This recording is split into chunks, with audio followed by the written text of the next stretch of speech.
keynote speaker. In W. Mitchell's race for Congress, his slogan was, "Oh, yes, he can." Those of us who have watched and listened to him know that he can.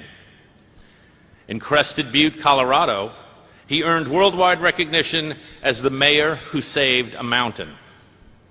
Mitchell is the author of "It's Not What Happens to You, It's What You Do About It," and he's also a commercial pilot and a whitewater rafter. You could say that he has done it all.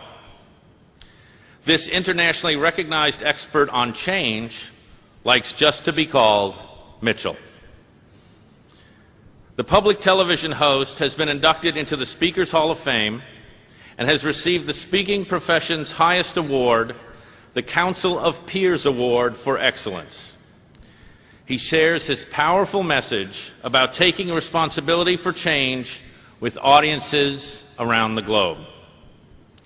And now there is someone else who has a few things he would like to say.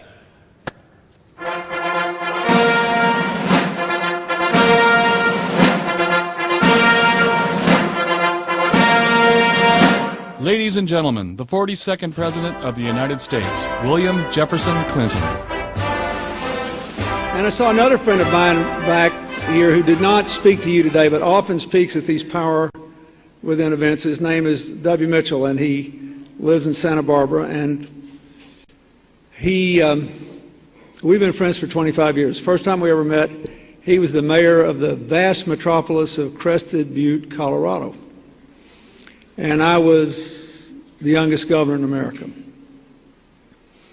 And I'm going to use his story to get into what I want to talk about. Because America is in a bad fix and the rest of the world's being affected by it. I hope you won't be too affected by it. But the most important thing is not sit around and feel bad about the bad fix. The most important thing is to figure out what are we going to do now. So I'll tell you a story about W. Mitchell. When I met him, he was a mayor.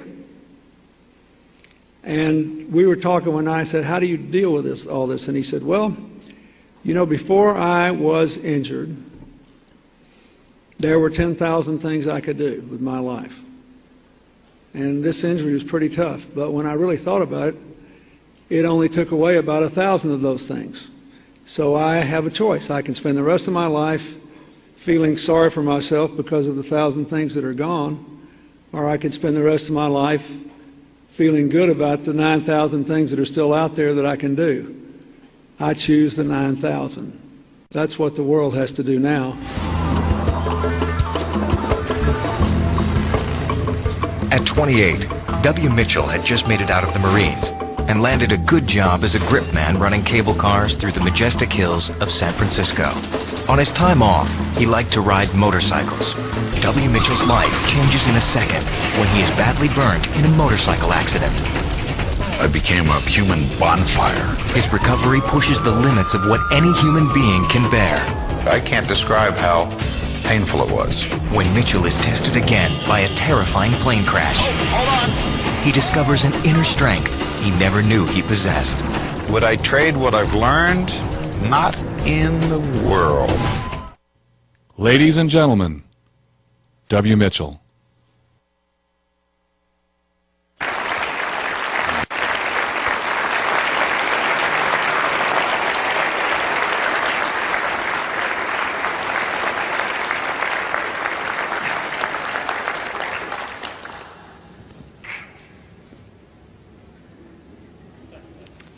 Anyone can count the seeds in an apple. And no one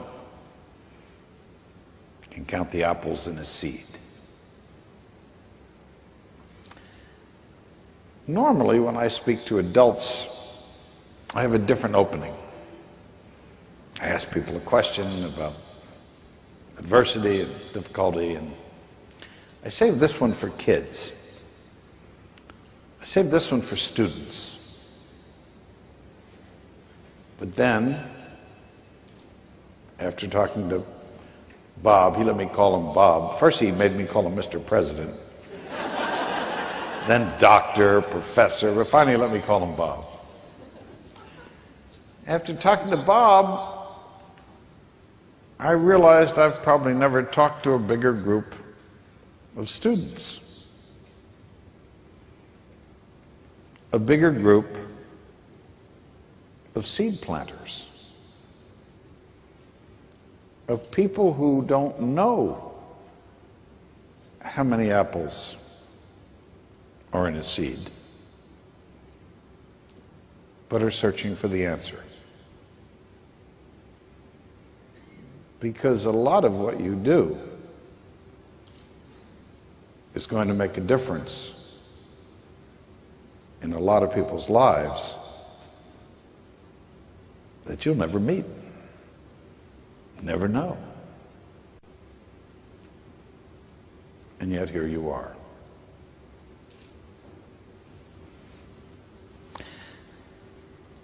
Bob said to me, Mitchell, I'd like you to come and do something this evening. I'd like you to come and remind people that it's not what happens to you, it's what you do about it. Because not unlike a whole bunch of other people, this organization has members who have stuff that happens. And sometimes this stuff is unexpected, unwanted, unwelcome. And yet, I don't know whether you've ever noticed, but I've observed in my own life, sometimes when a lot of that stuff is happening and you really don't want it to happen, it happens faster. Anybody ever know? And then when you tell it to stop, that's when it really starts to happen faster. And so in life, it's not often easy to control the stuff. So I've chosen in my life to focus on what you do with the stuff once it happens. How you choose to think about it, how you choose to react to it. And that's what I've come to spend a few minutes with you this evening, because you and I are both really anxious to get up to the mariachis. And I hope there's margaritas. There better be margaritas, I'll tell you. I had that wonderful job, the job that you saw in the video. I was a gripman on the San Francisco cable cars. Now, wow, what a wonderful opportunity that was. And you, a very well-traveled group, most of you, I'm sure many of you, have ridden on a San Francisco cable car, but some of you are from overseas or from different places, some as far as 40 minutes away, and you've come here to the meeting. Is there anybody here, now foreign visitors, this may not work exactly for you, but is there anybody here who's never seen a Rice-A-Roni commercial? Yeah, and for the foreign visitors, I'm sorry, it's a commercial about a food product and they use a cable car and a guy rings the bell. And so that was my job, ringing the bell, and I pretty much did what you do. Now I'm getting some funny looks. Now people are saying, wait a second, Mitchell, you had us for a few minutes there, but now we're starting to wonder, you don't look smart enough to do what we do, Mitchell. Yeah, this is probably the only audience I've ever spoken to where everybody in the room is smarter than me. It's a little embarrassing, but that's okay. That's okay. We're all smart in different ways. That's okay.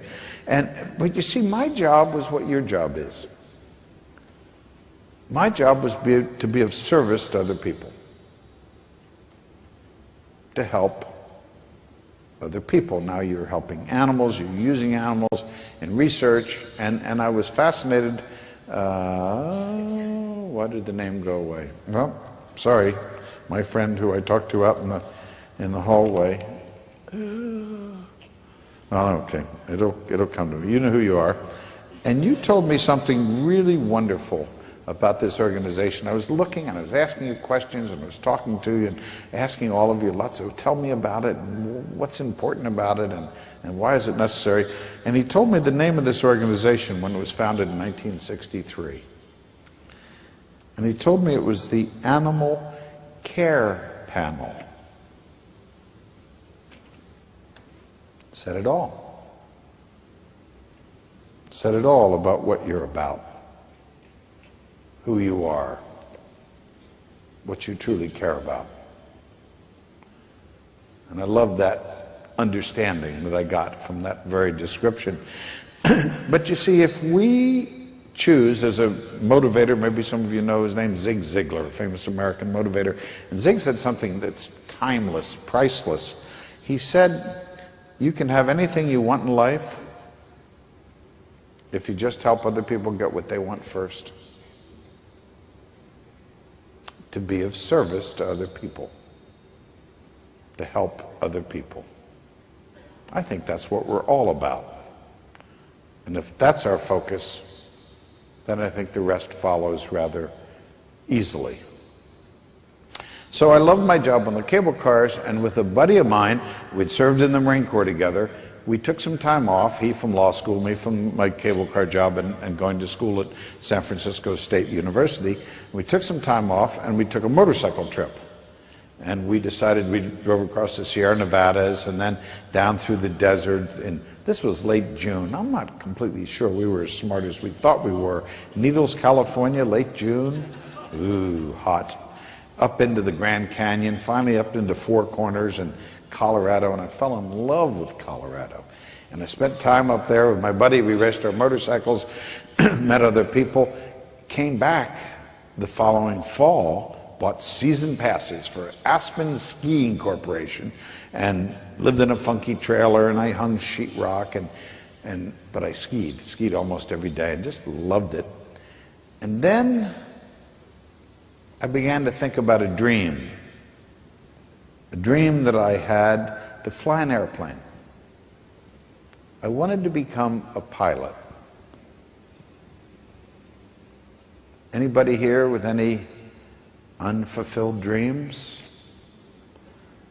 Well, I pursued mine and started my flying lessons up in Colorado, and then in the spring, back in San Francisco, back at my job at the cable cars, San Francisco State, and one afternoon I went out and bought a brand new motorcycle. The biggest, most powerful motorcycle that money could buy. Very next morning, on the bike across the Oakland-San Francisco Bay Bridge, I met a friend from here a little while ago, to Hayward, where I got in an airplane, and for the first time in my life, I soloed. Flew the plane by myself, nobody else in it, nobody there to tell me what to do, nobody there in case I made a mistake.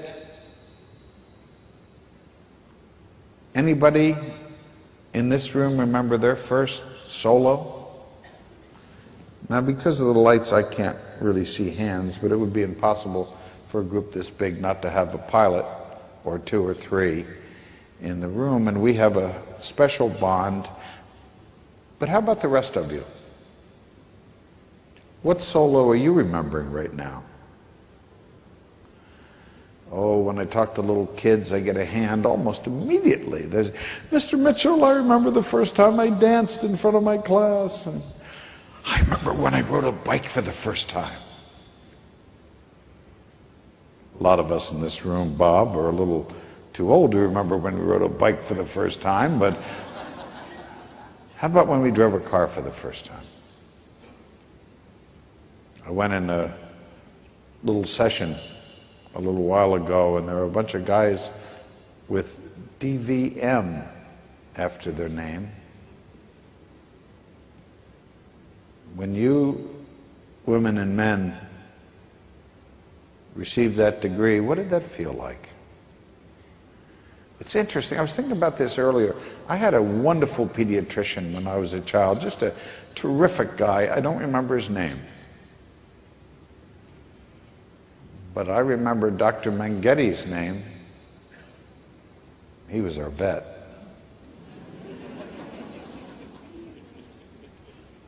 How about the rest of you technicians? I watched you come up here and receive your awards and be recognized for your achievements when you receive those certifications. You guys have a lot of letters after your name, I want to tell you. What did that feel like? When you became the master of your fate.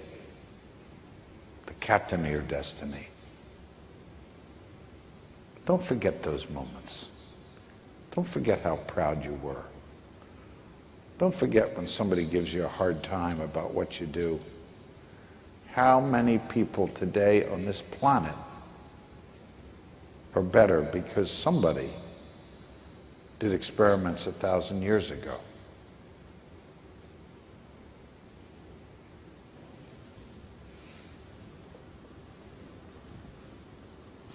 That afternoon, driving my brand new motorcycle to my job on the cable cars at the intersection in San Francisco, 26th and South Van Ness, for those who are from the Bay Area, I must have been thinking about the airplane ride. What a moment in somebody's life. I had to be thinking about skiing, Colorado, Ruthie's Run, Ajax Mountain. Wow. Everything but the laundry truck that ran through the stop sign, smashed into the bike, knocked it to the ground. But even then, the fractured elbow and the cracked pelvis, those aren't injuries that are going to end somebody's life. But in that split second, a split second that changed my life forever, the gas cap popped open and outpoured 2.5 gallons of gasoline all over me, and the heat of the engine ignited it. I became a human bonfire. Told by witnesses at the scene that day, later they told me, frozen in fear, horrified, terrified. But one person, a car salesman working in a dealership on the corner that day, tore a fire extinguisher from a wall and rushed out into this, didn't wait for permission, didn't go find the instruction book. I bet he didn't even stop to check the daily paper, to check his horoscope, to make sure it was an advantageous time to do something like that. The power of one. The power of one taking action now made all the difference that day. And I see the power of one multiplied in this convention hall today. And I think about you. Now, this is not one of the greatest hardships in your life to come to San Diego for this kind of weather and this great meeting, but you're not at the beach right now, I've noticed. You're not at a bar somewhere. You're not shopping. Woody Allen says 80% of success is showing up. I like this job of mine because I get to talk to the people who show up. I get to talk to the people who choose to take action now. Marshall McLuhan, the Canadian professor, University of Toronto, said, "There are no passengers on Spaceship Earth. We are all crew." When Betty and Ann talked to me on the phone at that conference call a few weeks ago, they said, "Mitchell, you're going to get to talk to the people who are not just along for the ride. You're going to get to talk to the people who have their oar in the water."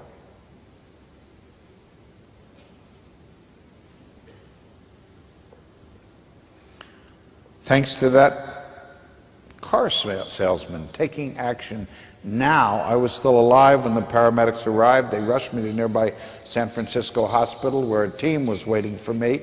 Doctors, nurses, technicians, all in the emergency room, as you would imagine. And the rest of the team was there too. Volunteers, janitors, food service workers, administrators, but all the people that made it possible for the nurses to remove the clothes burned to my body, that made it possible for that physician to perform the tracheostomy so that I could continue to breathe.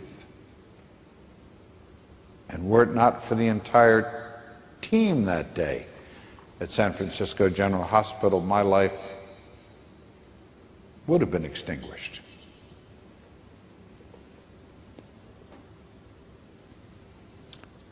Two weeks went by before I started to come to, before I started to wake up, before I'd started to realize what had happened to me. And by then the doctors and nurses had decided, maybe I might live after all. But I had to ask myself the question, live for what? Fingers gone, face gone, 65% of my body horribly burned. What future could there be for somebody like me? The procedures never stopped, round the clock, 24 hours a day, 7 days a week, always somebody coming in the room. Whirlpool therapy, debriding, respiratory care, 15 surgeries, 10, 12 blood transfusions. It never, ever stopped. 2 a.m., 2 p.m., it didn't matter. And on top of everything else, San Francisco General Hospital was a teaching hospital. The interns loved me. I was their guinea pig. They had never seen a mess as big as me. They were fascinated. Finally got to a place I couldn't take it anymore. I was never getting enough sleep. Literally not more than 30 minutes between visits from somebody to do something for me. And I finally got to a place I couldn't take it anymore. I literally couldn't take it. And I remember one day, one of my angel-like nurses, I had two nurses in particular, June Fulbright and Nulan Shaw, who were just remarkable, amazing. And I remember June came in one afternoon and, Mitchell, what's wrong? What's going on? I said, I'm okay. And she said, no, you're not. What's going on? Finally, she called the chief of staff. He came by my room a little bit later and stuck his head in the door. Mitchell, what do you need? What can we do for you? I guess I had one last happy face left, because I remember looking up at him, and instead of telling him what I was really feeling, I said, Doctor, do you think I could just have a day off? Just a break. Does anybody in this room ever feel that way? Chris is now giving me a dirty look. Chris is now upset with me. Chris said, you were doing great right up until that moment, Mitchell. Chris said, I talked to you, Mitchell. I told you about this group. This group, you generally work, what, about 10 to 3 every day? Is that what you told me, Chris? Something like that. 10 to 3, about 4 days a week, sometimes 3 days a week. Your golf games are superb, and I better get my notes out again, Chris. I think I might have missed 3 a.m. to 10 p.m. I'm sorry, I got that. I apologize. I'm always fascinated to watch people. I was listening to some of the people who received awards saying this person couldn't be there because they need to be back continuing the work that we're doing together. This person couldn't be there because they have responsibilities and obligations they're taking care of right now. It's, again, fascinating to see people who've chosen in life not to take the easy way. That great expression that you hear people saying, take it easy, take it easy. Is there anybody sitting in this room today because they took it easy? Easy doesn't do it. Easy doesn't get you what you want to do. The doctor did something amazing. He pulled up a chair, sat down by my bed, asked for my charts. He looked at me and he said, Mitchell, we're not going to kill you trying to save you. Only you know how much you can tolerate. We can't even imagine what you're going through. But as of right now, something in your care is going to change.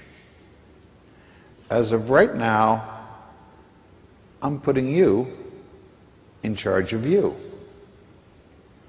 Nothing from now on is going to happen in this hospital that you don't want to have happen.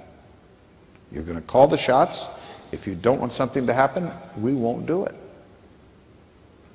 And what I want to do is go through everything in your 24-hour routine.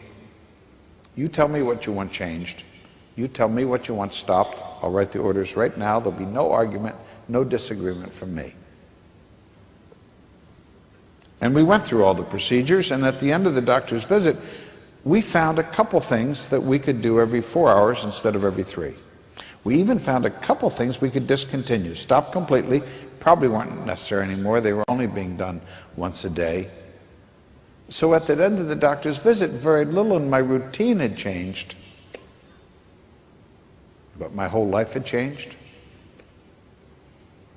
You see, in that moment, for the first time in my life, I realized it was my choice. It was up to me. For the first time in W. Mitchell's life, Mitchell took responsibility for Mitchell. And I use that word advisedly. The word we hear it all our lifetime.